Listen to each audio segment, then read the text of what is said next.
This is Noel Tate, one half of the Velvet Drapes from Trapped in a World, the Howard the Duck podcast, and you're listening to Capes and Lunatics. Hi, this is Phil, and I'm here to tell you all about the Capes and Lunatics Patreon. Don't miss out on our comic book creator interviews, including our monthly Chichester chats with comic book legend D.G. Chichester, superhero movie brackets in our search for the worst comic book movie of all time, and many, many more specials, all completely uncensored. Access starts for $3 a month, full video when you pledge $5 a month. Check out the link in our show notes or go to patreon.com/CapesandLunatics. Hope to see you there. This is Luca Perich, and you're listening to the Capes and Lunatics podcast. Recording has started. In a world of capes and lunatics, gods and monsters, there are threats too great. Threats beyond the reach of one hero alone. In those times, heroes will come together, and they shall be the Avengers. And this is Avengers Declassified. I'm your host, Charlie, the Professor Esser. And with me, as always, is the blue-eyed bomber from the Burger Pits, Phil, Podcast Perich. Welcome, Philly. So glad you're here. Thank you. So, tonight's episode, Secret Wars, issues 4 through 6. Secret Wars. We're going to be halfway on one. Once we're done tonight, we're going to be halfway already. Yeah, well, you know, it's a very cool series. We get to, although I'm going to tell you, one of the weirdest things about this series is this story has been retold a couple of times, both in Deadpool Secret Wars, but then there was also another Secret Wars sort of revisited, which was like all these things that happened in between issues, and it's weird because like there's stuff in that I remember, but I thought it was actually in this original book. And we'll get to that when we.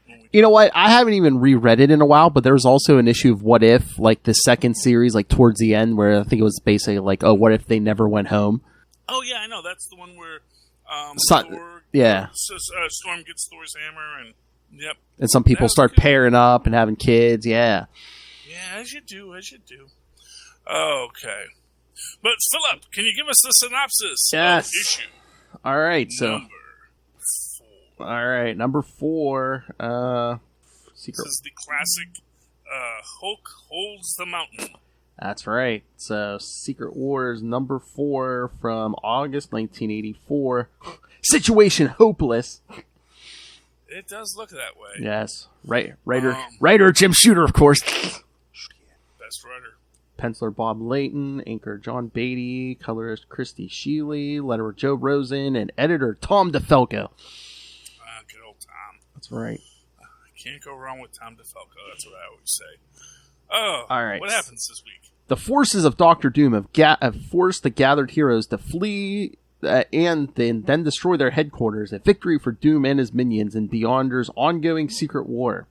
Spotting their foes fleeing the scene, Titania and the Wrecking Crew begin tossing debris at the heroes. Goaded on by Volcana, the Molecule Man one-ups them all by using his powers to raise a mountain from nearby and dropping it on their enemies, seemingly killing them all in one fell swoop. While the others cheer, Doctor Doom is not entirely convinced that this was the end of their foes. Elsewhere on Battleworld, Thor and the Enchantress are still having their private council about the Beyonder, recalling the Beyonder's offer to grant them their fondest desires if they slay their enemies. Thor asks what the Enchantress would want. When she specifies Thor's love, he tells her that love is not an object that can just be taken. Love got to do with it. It's true, man. Yep. It's true. Their discussion is suddenly interrupted by a massive earthquake. Well, mountain dropping. They quickly teleport back to the hero's base to see what is going on and appear in the middle of Doctor Doom's army.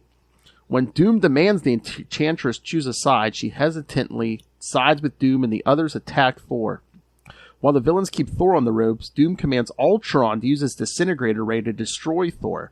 Ultron seemingly succeeds in atomizing Thor, leaving nothing but his helmet and a scrap of his cape behind. After this second seeming victory, Doom recounts that the X-Men were not among the heroes and that their work is not yet done.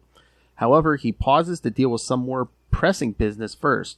Recalling how Kang tried to kill him when they first arrived on Battleworld, Dr. Doom orders Ultron to kill Kang. The time traveler tries to beg for his life, but it is to no avail as Ultron slays him. Elsewhere, the X-Men are flying across Battleworld seeking out Magneto. En route, Colossus takes the time to think about his girlfriend back home, the youthful X-Man known as Sprite, and wonders if he will ever see her again. Rogue is also deep in thought, thinking of how not too long ago she would have been on Doom's side of the Secret War.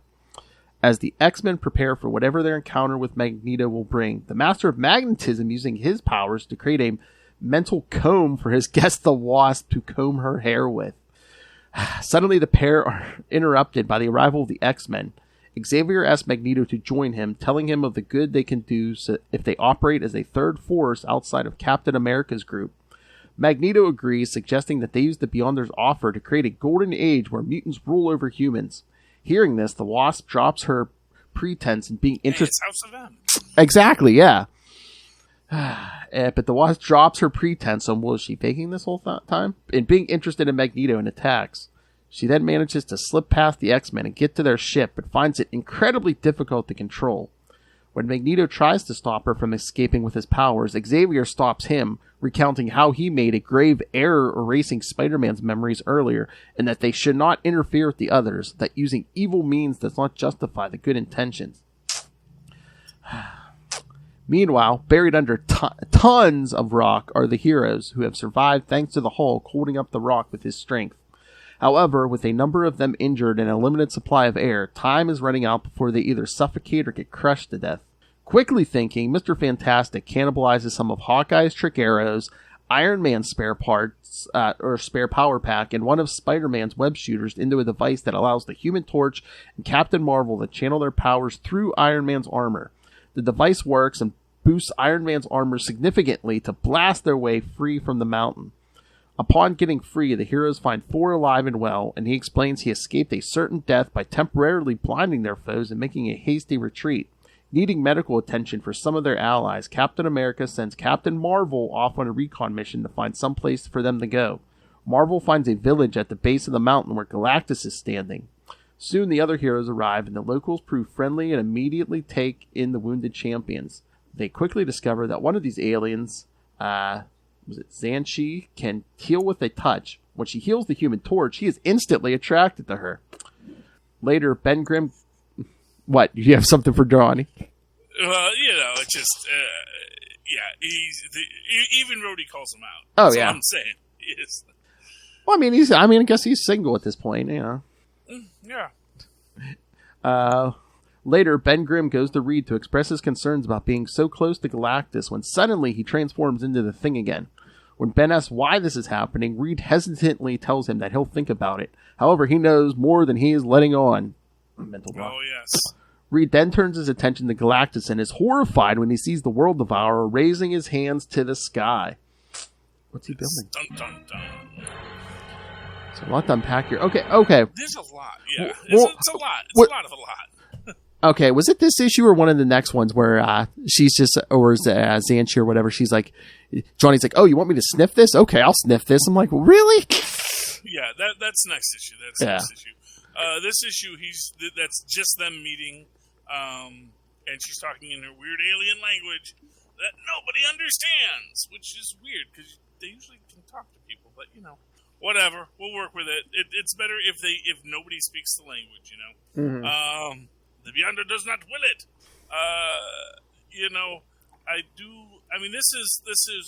This is an iconic one for the Hulk. Oh yeah, Hulk in the Mountain, yeah. Hulk in the Mountain is, and this is one you have to revisit, and they have revisited it a few times. And it's funny to me because in one of the versions of this, She-Hulk is not unconscious, and she tries to hold the mountain for a moment. And she can't. Yeah. Because, and then the Hulk says, even she's the strongest of all of you, and still nothing compared to what I can do. And in Deadpool's Secret Wars, he sees himself as the big hero because he keeps Hulk mad. He keeps talking to the Hulk and making him mad, so he gets stronger, Yeah. Well, that's because that's what Deadpool does, taking him off. man. Which I mean, Reed Richards kind of sort of did here. He's thinking, man.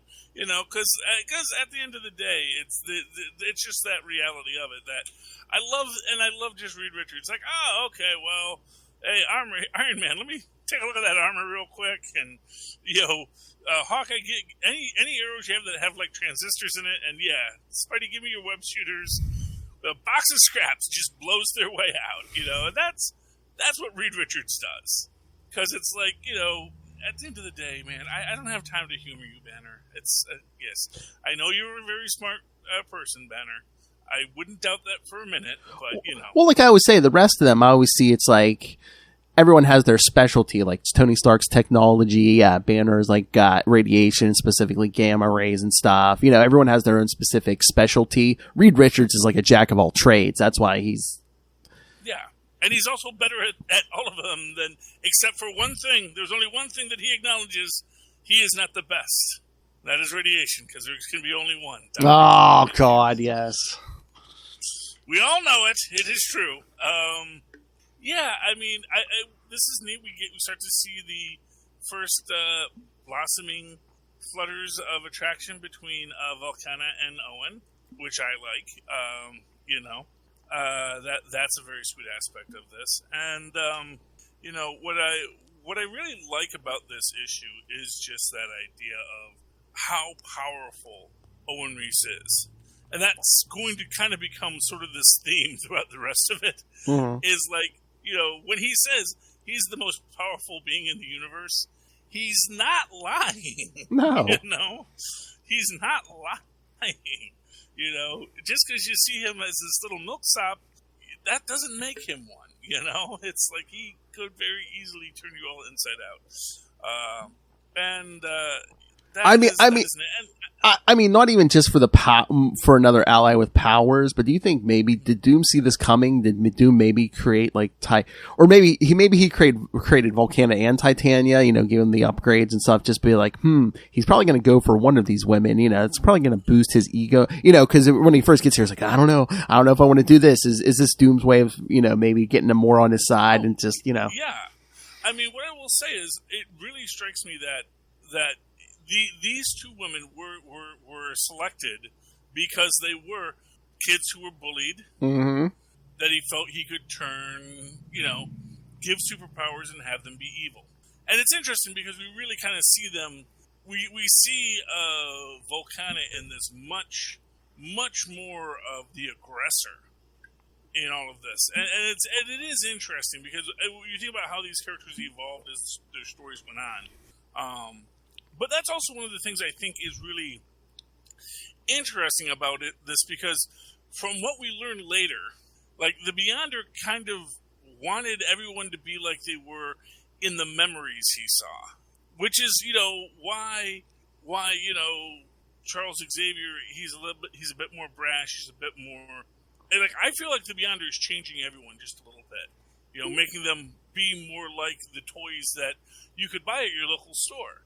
And that's why the Hulk is getting dumber, because everybody has these memories of big dumb Hulk. Although too, Shooter is doing playing on themes that are going on the books, because I mean, the Hulk is starting to lose his intelligence and stuff. Okay. Which eventually by Hulk 300, or was it 299, 300? We'll see it. Yeah, and Nightmare's messing with him. So. That's what that's when he goes completely beast, and that's when Doctor Strange banishes him and stuff.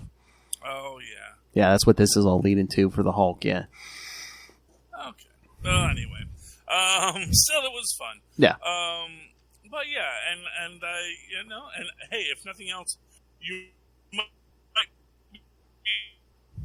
be right that because he knows that the Hulk has to stay mad because he needs just a little more time, Yeah. And yes, just check it. Yeah, I mean, that I think that's the real interesting thing of this issue.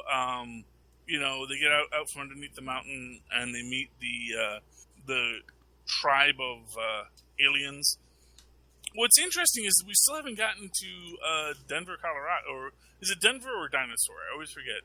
I think it's Denver. I think it's either Denver or like a suburb of Denver. Yeah, but I'm pretty sure it's Denver or close to Denver. Yeah.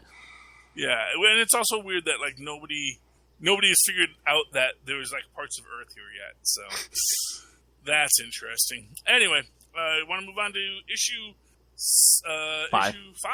Yes. All right. Here's my link. All right. Yeah, Secret Wars number 5 from, where's my cover date? September 1984. In the Battle of Four Armies. Oh my. Here we go.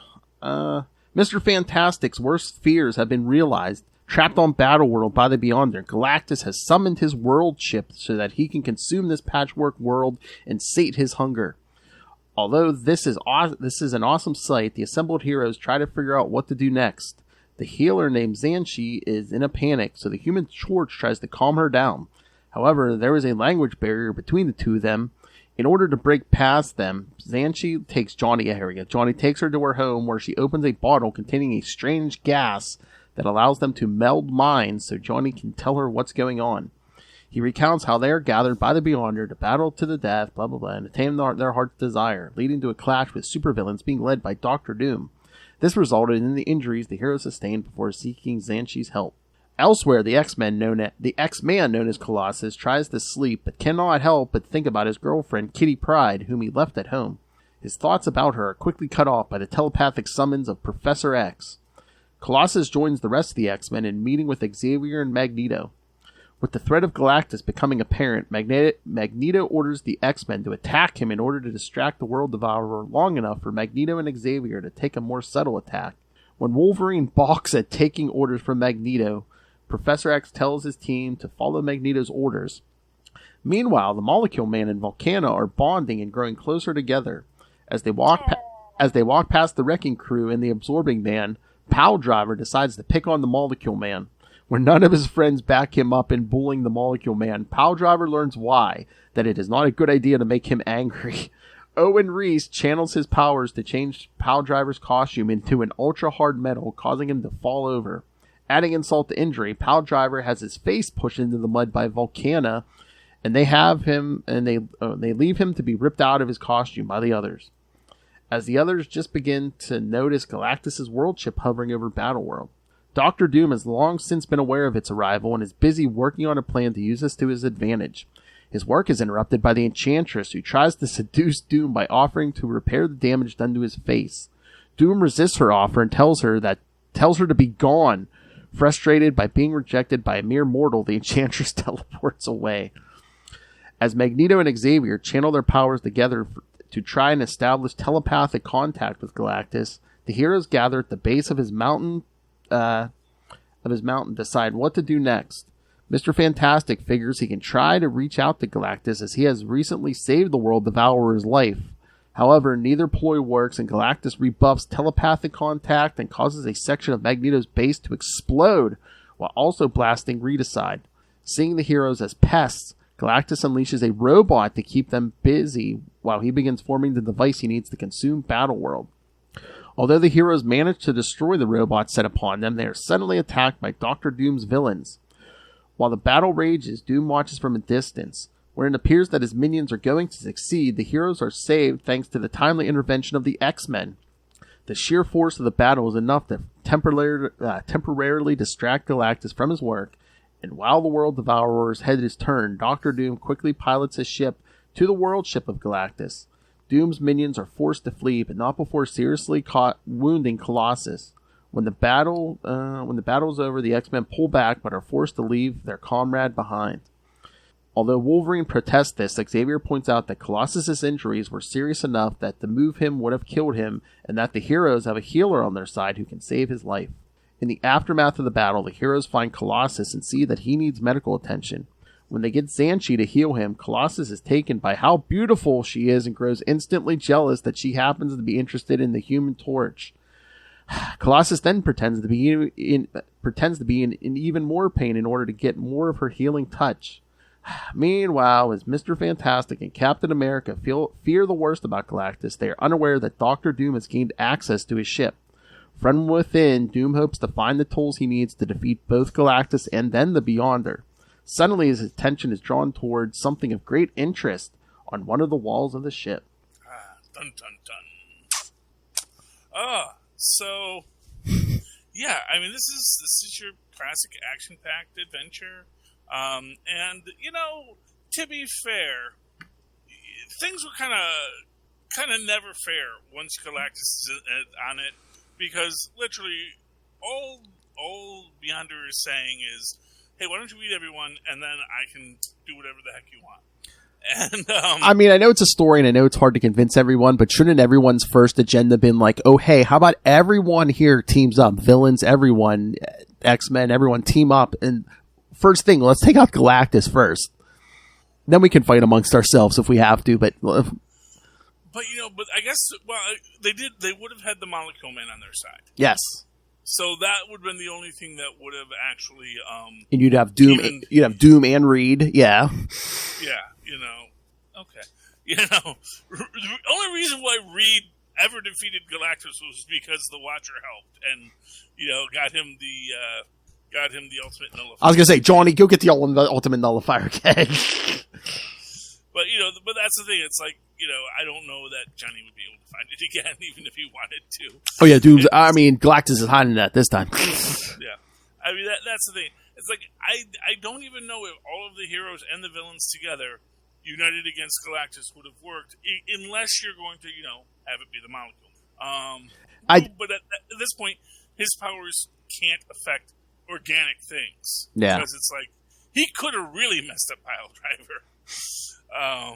But he chose not to. But I do like when Enchantress offers the fix Doom's face. He's like, no, I know the price you got to pay for magic like that. He's like, no. Yeah. Well, and to be fair, he is interesting in and of himself. And I don't even know why Enchantress is trying to seduce him. Well, they kind of played her even with the Thor stuff, where she's like she's like, I don't want to die. It's even worse for an immortal. I don't want to die. Yeah, well, yeah, I can imagine that. It's a rough go for the poor gal. She's trying to do her best in this world, and nobody wants to have sex with her. Oh. I feel you, Enchantress. Well, that's the thing. Really, she should be trying to seduce the Molecule Man. See that? Yeah. That might have worked. See that? But, now he's already paired off with Lucana, Well, I just wonder if she, maybe she didn't know his power level. She probably don't know. She doesn't know who the Molecule Man is, so she knows Thor, and I guess she knows Doom. Yeah. She should read up more, that's the thing. She should be reading the Secret Wars. They tell you all this. Yeah, it is very interesting. The whole Colossus being jealous of Johnny's fake relationship with the girl. It's because I don't know. There's a part of me that kind of feels like she's really not that into anyone. I kind of believe I like the Deadpool Secret Wars story so much better because it's Deadpool and it's pathos. And Johnny just comes off as a tool. Johnny is at his most toolish.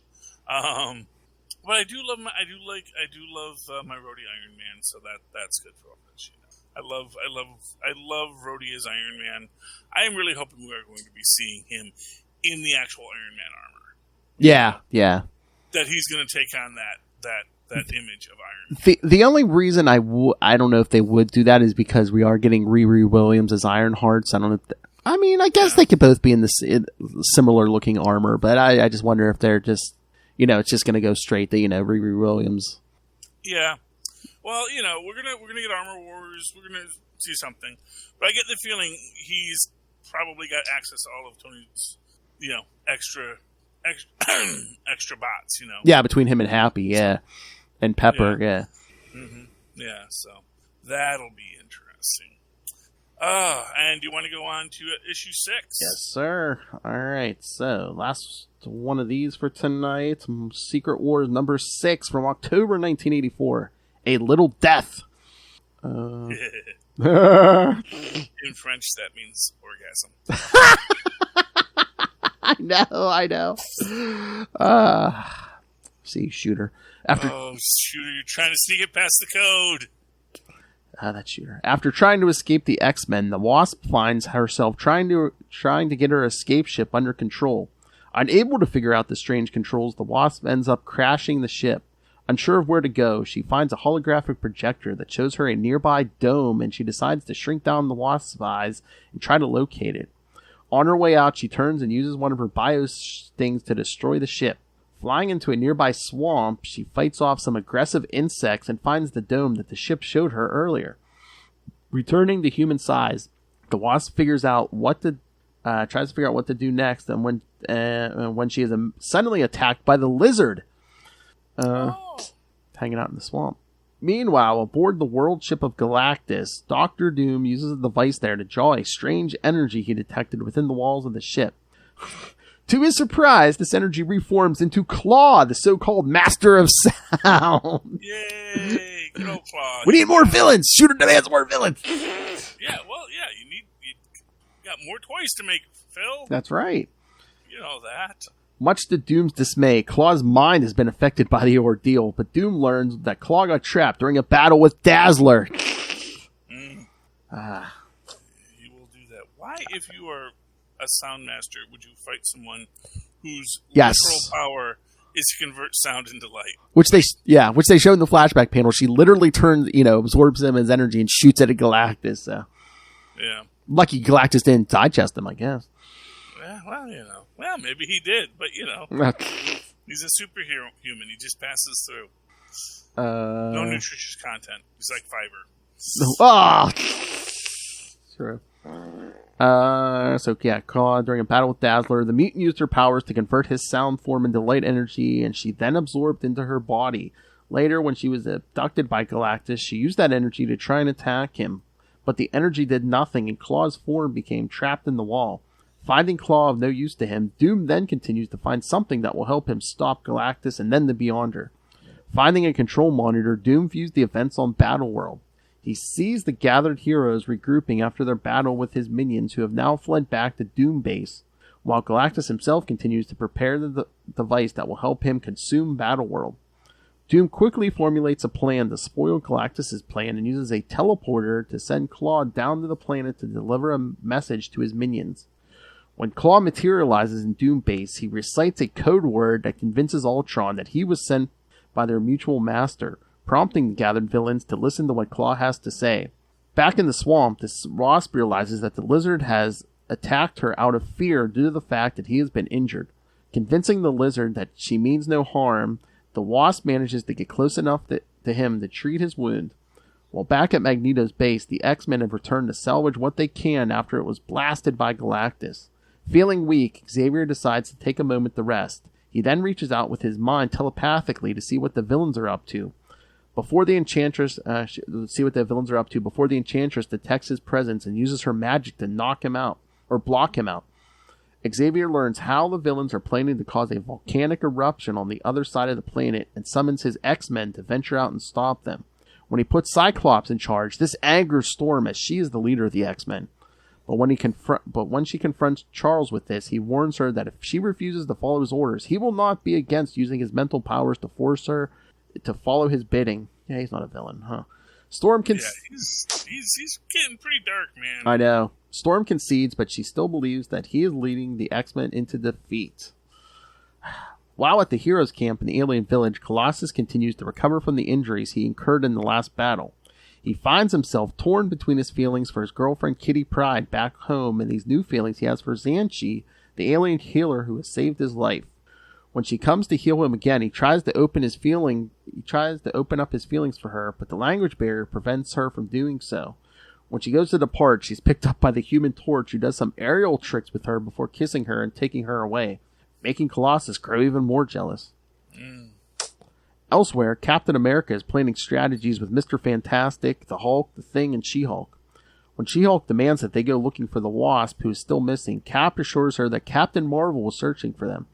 All this talk begins to get on the Hulk's nerves, who demands that they go out and smash their enemies.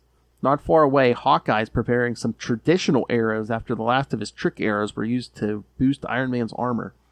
Iron Man, meanwhile, tries to hit on Captain Marvel, who is uninterested and confused, unaware that the man inside the armor is not the Iron Man she has previously known.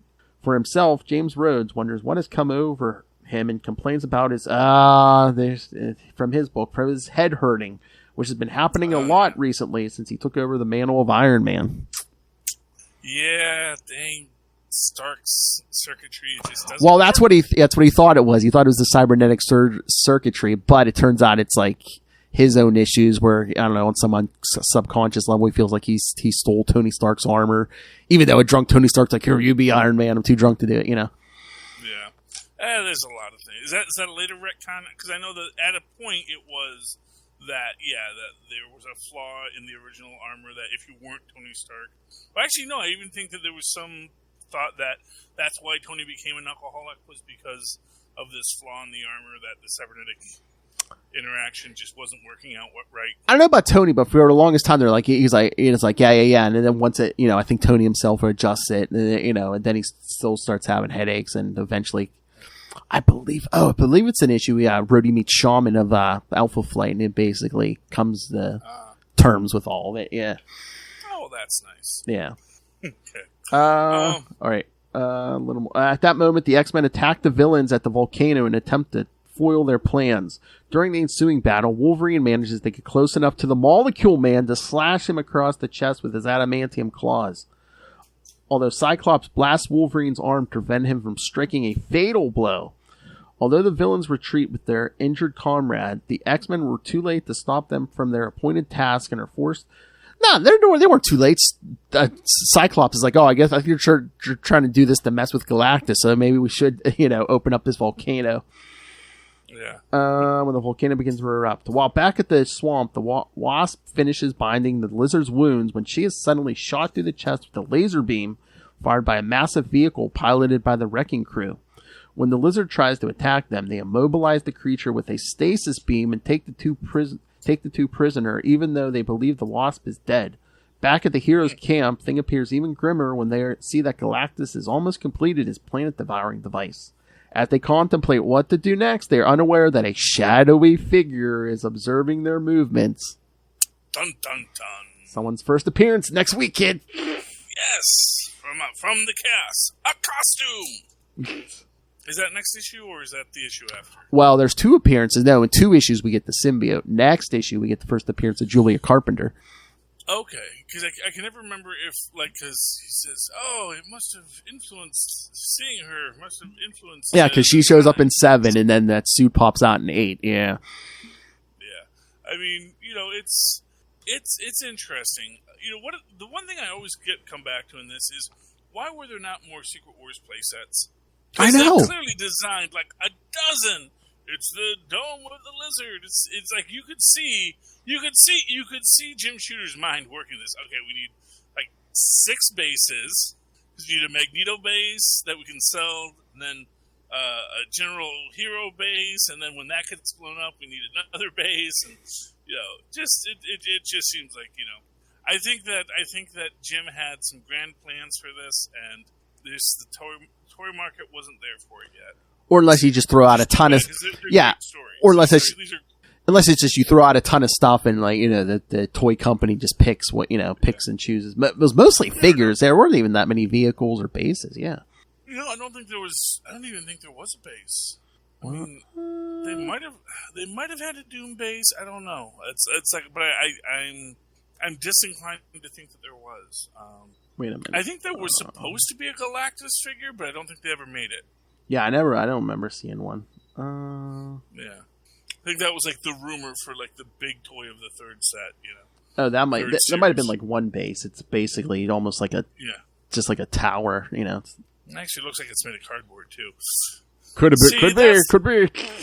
That's the problem. These toy companies not investing in high quality toys. If you don't make high quality toys, people aren't going to want to play with your toys. It's just that simple. All right, you want to talk a couple of actual comics that came out this week? Sure. Okay. Let's talk. You want to talk Iron Man or Moon Knight? I mean, we could talk both, but Avengers. It doesn't matter. Here, let's talk Iron Man. We can start with Iron Man. Which Lilith Hellfire gave a glowing praise to. Yeah, well, it was very interesting because obviously it's Tony and Rhodey because You know everyone's backstory, so you tell us about the book, Phil. Well, yeah, I mean, they basically, because they're going over, because their friend Vic Martinelli, has been killed. He used to be Stark's old head of security, and, there was hard feelings there from a long time ago, because when Obadiah Stane took over Stark, Vic stayed on, even, after Tony got kicked, hostile takeover. Yeah. Because most of his people, Rhodey, Miss Arbogast, all of them, left when Tony got, lost the company. But, yeah, Vic stayed, so. Yeah, well, that's going to drive a wedge between you, man. When the supervillain takes over your company, you can't be like, oh, but what if I can't get another job? It's like, dude, you work for Tony Stark. He's going to write you a recommendation. Anyway. This guy always loses companies and then rebuilds a new one, so. Yeah, really, I mean... Yeah, well, that might have been that was probably the first time. That's one of the first ones, yeah. Yeah, so you're like, oh man, what do I do? Got a kid in college, maybe, or something, Yeah. I got bills to pay. Yeah, yeah, and who is the? They speak with another scientist. I wasn't quite sure who that person was. Clay Walker. Yes, he's Force. He is one of the guys. He was around the 80s. He had a suit of armor. I'm trying to remember if it's Force Blast or Force Fields or something. But he's one of those guys where, back in the 80s, Justin Hammer would finance a lot of guys for a cut of their profits. He's I'll foot the bill for your armor, but I get whatever percent of your whatever you steal.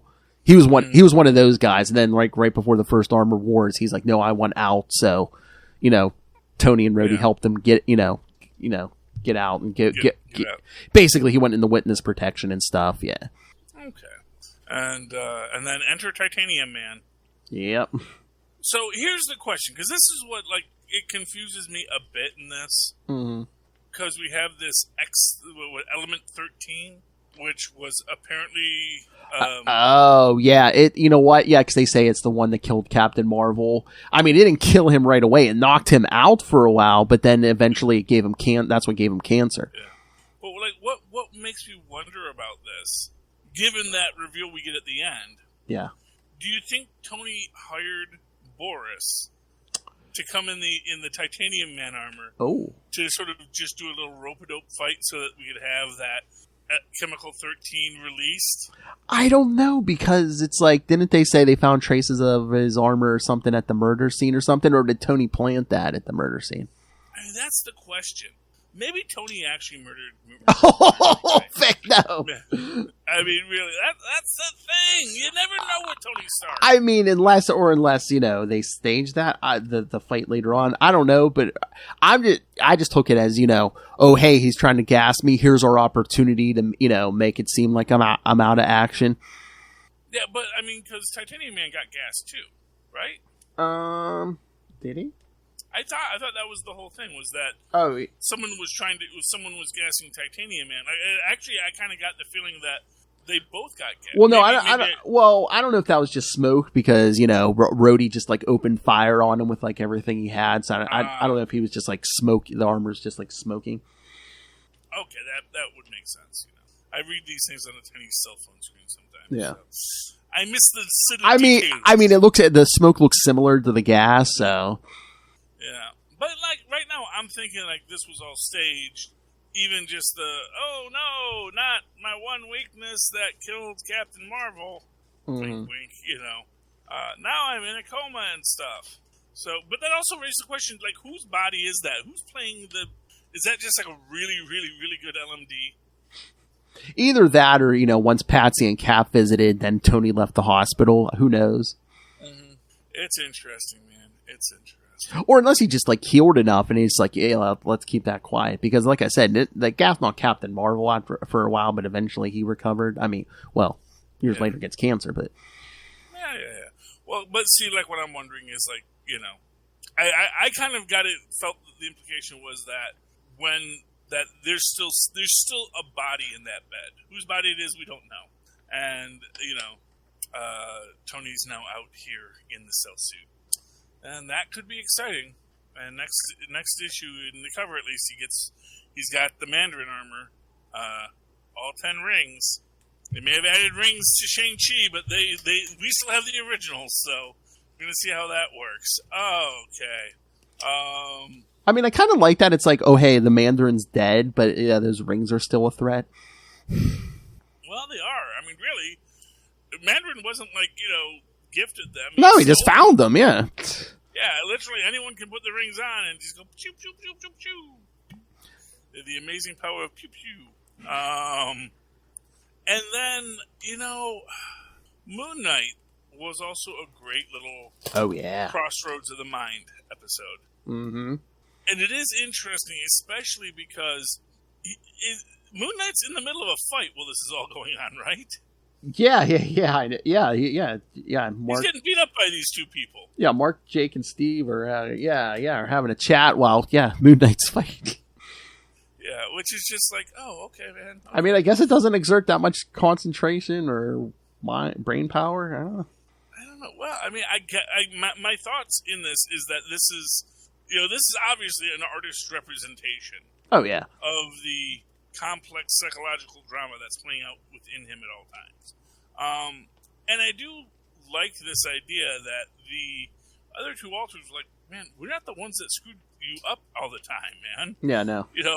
At most we just, we were always there to help. We were always there to support. And you don't even want us out anymore. But you're the one that always screws up your own life, man. You're the one who feels he doesn't deserve love. Yeah, and they're like, you hate yourself. Don't blame us. Yeah, really. I mean, that is true. And apparently all of the strippers in Jake Lockley's fantasy club all look like Marlene. Why? Hey, man. That tracks. Jed McKay doing his homework because, when they have a kid with Marlene, I believe Jake was at the controls, shall we say, when that happens. I mean, and it seems like something Jake would. I mean, they're all attracted to her, but yeah. Yeah. Well, and I do like, how they make the point that, I like the fact that, and it's interesting because there's a part of me that kind of feels like, oh, well, is that like meant to sort of link back to the recent Moon Knight thing where it's like the Mark Spector character, he's like jealous of the other two. Oh, sure, everyone loves Jake Lockley or the affable scoundrel and urban, sophisticated, charming, rich guy, yeah.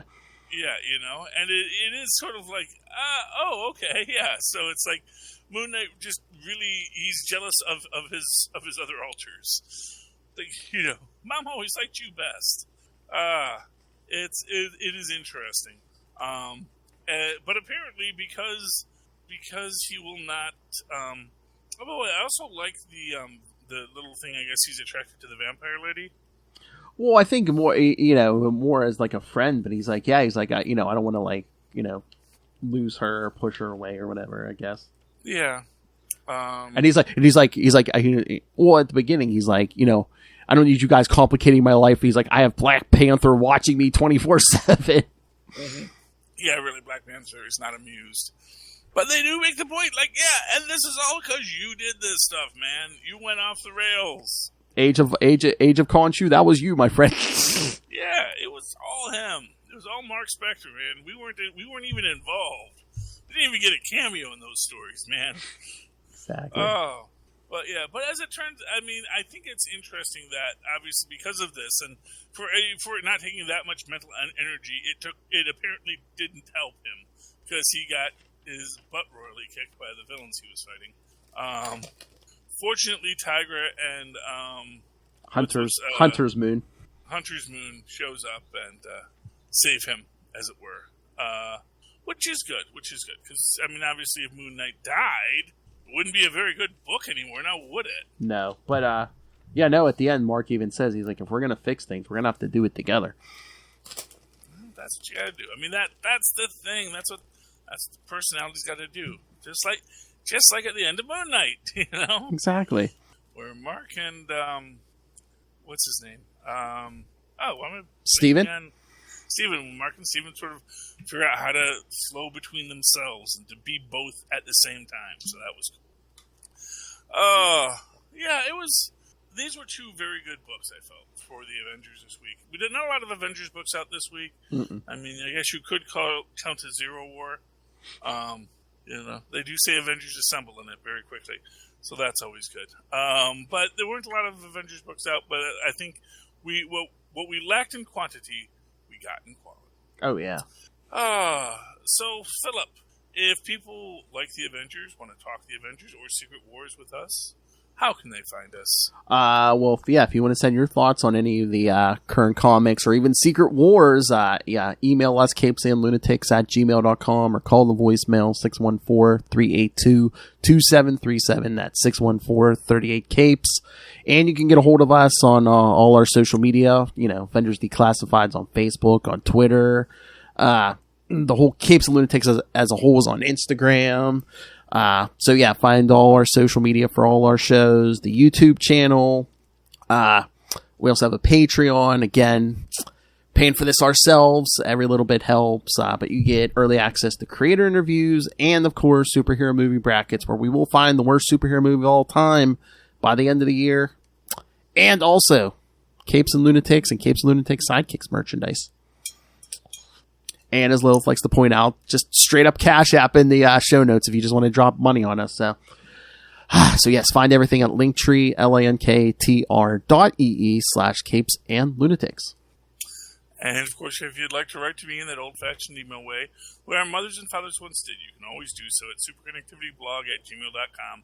That's superconnectivityblog, all one word, @gmail.com.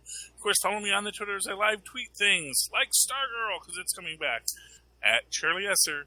That's CharlieEssescr.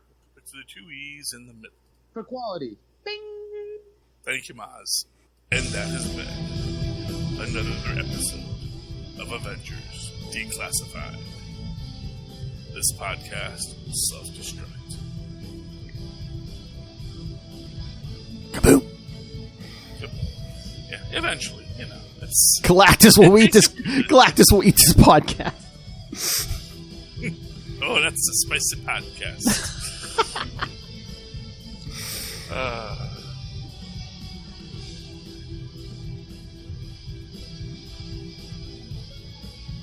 So yes, kids, big Secret Wars issues coming up next week. The one that gave us Venom. Yes, and a second Spider-Woman, yes. Oh, yeah, the mutant one.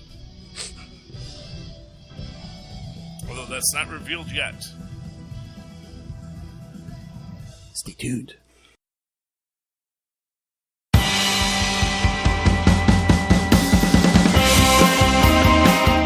Hi, I'm one of the High Priests of Khonshu Ray, and I have the sacred privilege of providing you, the loony listener, with a podcast honouring Marvel's very own Moon Knight. So join me and a host of others at Into the Night, a Moon Knight podcast. Follow us on Facebook, Twitter and Instagram, or support the show by becoming a Patreon member. Into the Night, a Moon Knight podcast. It's time to get your Khonshu on.